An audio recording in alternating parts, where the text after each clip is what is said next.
I think the problem is not that pastors talk about politics too much or too little, right? It's not about quantity of how much you talk about politics.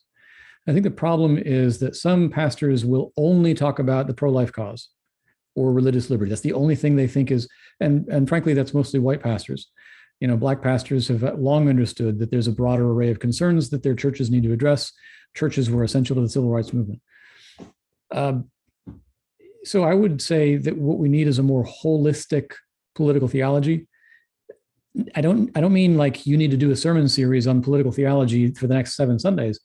I just mean like every Sunday, every sermon, every text you're preaching from, when you apply the Bible to our lives, it almost always has some implications beyond the individual. But we evangelicals, we have absorbed the functional individualism of American culture. And oftentimes the sermons I hear are very individualistic. I hear the gospel of Jesus, it applies to my life, my heart, and maybe my family, and that's about it. And it kind of stops there.